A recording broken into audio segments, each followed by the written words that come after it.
दोस्तों नमस्कार, स्वागत है आपका आपके अपने YouTube चैनल सीएमजा एकेडमी में।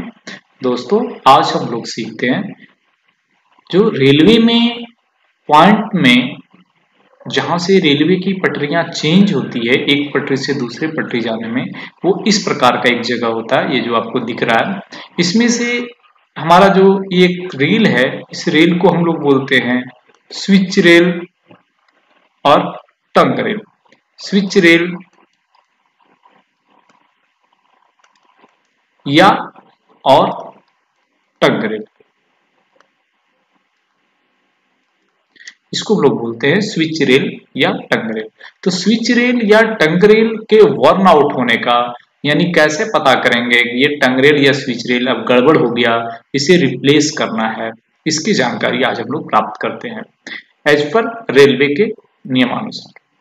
तो रेलवे के जो टेक्निकल स्पेसिफिकेशन है उस हिसाब से सबसे पहले हम लोग जान लें कि पॉइंट में जो ये पोर्शन है सामने, इसको हम लोग बोलते हैं टो। इसको हम लोग बोलते हैं टो। और ये जो पीछे वाला पोर्शन है जहां पे देखते हैं एक ब्लॉक लगा रहता है, इसको बोलते हैं हिल। ओके, यहाँ पे जो ब्लॉक लगा रहता है इसको बोलते हैं हिल ब्लॉक। और इस जहां पे टो है, पॉइंट में जिस पोर्शन में टो है वहां पे एक प्लेट रहती है, उस प्लेट को बोलते हैं गेज टाइप प्लेट। टाई मतलब बांधना, है ना। तो गेज को बांध के रखता है ये प्लेट इस जगह पे कि हिलने डुलने नहीं दे। तो ये तीन चार चीजें आपको यहाँ पे ध्यान में रखनी है। तो अभी जो हम टॉपिक है, हमारा टॉपिक है कि कैसे जानेंगे कि रेल टंग रेल चेंज करना है, वर्न आउट हो गया। उसका सबसे पहला है chipped cracked over small length totalling 200 mm with in 1000 mm।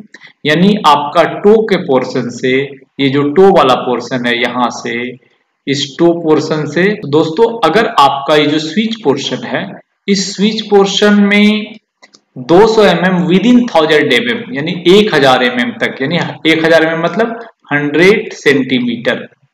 100 centimetre means 1 metre. 1 metre का लेंथ पर ये जो दो स्लीपर के बीच की दूरी होती है, ये अप्रॉक्स 60 सेंटीमीटर होता है। तो यह 1.5 स्लीपर, ये दूरी में 1 मीटर की दूरी में अगर chipped length is the portion where tongue rail has worn out for a depth of 10 mm, okay, in continuous length of 10 mm। अगर ये जो आपका स्विच रेल है, ठीक है, अगर आप मान के चलें ये आपका स्विच रेल है, स्विच रेल का 1 मीटर पोर्शन में, ये पोर्शन कितना हो गया 1 मीटर। 1 मीटर पोर्शन में 10/10 यानी 10 डेप्थ और 10 लेंथ। अगर 10/10 मतलब हो गया कितना 100 स्क्वायर mm। अगर 10/10 का चिपटअप मिल जाता है डेप्थ, ठीक है, तो क्या बोलता है that is the totalling of 200 mm। That is the totalling of 200 mm। चाहे एक पूरा 200 mm का हो या टुकड़ा टुकड़ा करके हो, जैसे भी हो, अगर ये चिपटअप आ जाता है देन आपको वो टंग रेल चेंज कर देना है। तो पहला चीज हो गया कि 1 मीटर के लेंथ में अगर 10/10 mm का छोटा छोटा टुकड़ा, छोटा छोटा ब्रेक क्रैक अगर मिलता है आपको 200 mm टोटल लेंथ का, तो उस टंग रेल को चेंज करना है। दूसरा, develop a knife edge tip. तो नाइफ एज मतलब चाकू की जैसे धार। तो टंग रेल का जो टॉप वाला पोर्शन है, ये जो टॉप पोर्शन है, अगर इसका थिकनेस 2 mm हो जाए, ठीक है, that is the less than 2 mm।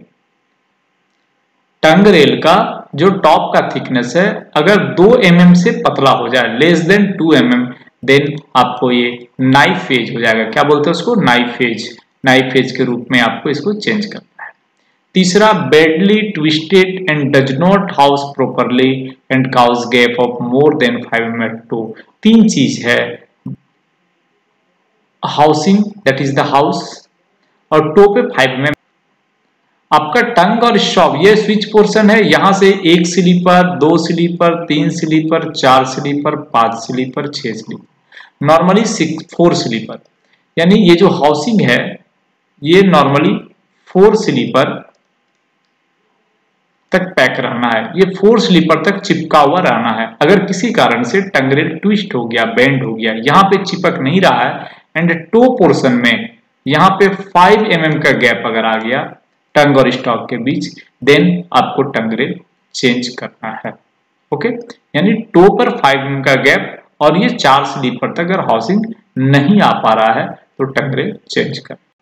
चौथा है vertical wear which is measured at a point where tongue and stock rail at the same level. जहां पर भी स्टॉक रेल और टंग रेल सेम लेवल में है, उसका प्रॉपर दोनों के बीच का जो वियर है वो देख लेना है। That is not allowed more than 8 mm। Marginal कितना है? This is the 8 mm। यानी वर्टिकल स्टॉक रेल और टंग रेल के बीच में 8 mm का गैप नहीं रहना है। Not allowed 8 mm। Lateral wear is 8 mm for 60 kg। 60 kg rail के लिए 8 mm का वियर आपका मान्य है। Buried stock rail to be replaced. Buried stock rail मतलब जो स्टॉक रेल में आपका गाड़ी चलते चलते ये मटेरियल फ्लो होके आगे साइड वैसे बरीड हो जाता है, बावरी जिसको हम लोग बोलते हैं, बर्ड आ गया, तो इस बर्ड रेल को रिप्लेस करना है जिसको, क्योंकि ये क्या करेगा, गेज को टाइट कर देगा। आपका मटेरियल नीचे फ्लो हो गया, फ्लेंज इस पे टकराएगा, दैट इज अगर 8-10 mm का आ गया तो ये आपका इस स्टॉक रेल को इधर पुश करेगा, दैट मीन्स उसका लेटरल मूवमेंट कम हो सकता है। Tongue rails should bear evenly in all slide chairs. आपका जो ये नीचे चेयर्स हैं, जितने टंग रेल स्टॉक रेल है उसके नीचे एक लोहे की पट्टी है, इसको बोलते हैं हम लोग स्लाइड चेयर्स। ये जो दिख रहा है ना, this is the slide chairs. तो टंग रेल और स्टॉक रेल, यहाँ पे टंग और स्टॉक के बीच में हील ब्लॉक तक कोई पेंडल क्लिप हम लोग नहीं लगाते हैं टंग में। तो ये हमारा चेयर प्लेट पर टंग रेल होल्ड करना चाहिए पूरे पे। स्लाइड टंग रेल जो है स्लाइड चेयर पे होल्ड करना चाहिए एकदम इवनली। ऐसा नहीं है कहीं पे स्लाइड चेयर नीचे है कहीं ऊपर है।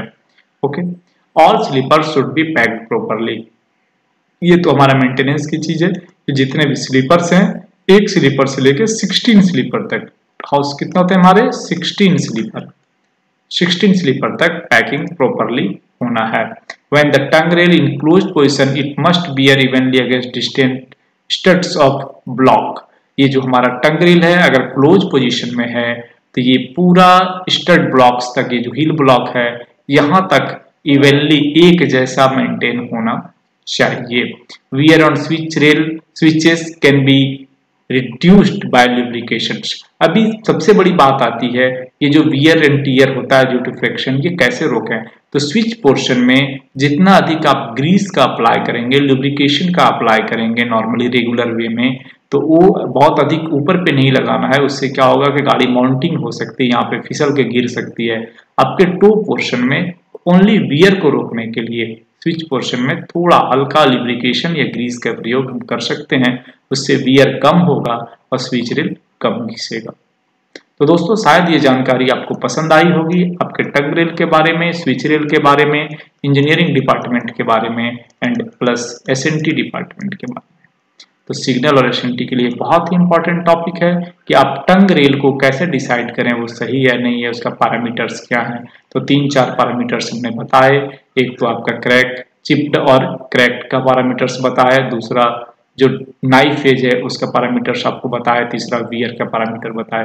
तो तीनों चीज आपको ध्यान में रखना है और समझना है, बनाना है। आइए अगले दिन हम लोग फिर किसी और टॉपिक पे बात करेंगे। बने रहिए आप अपने YouTube channel CM Jha academy.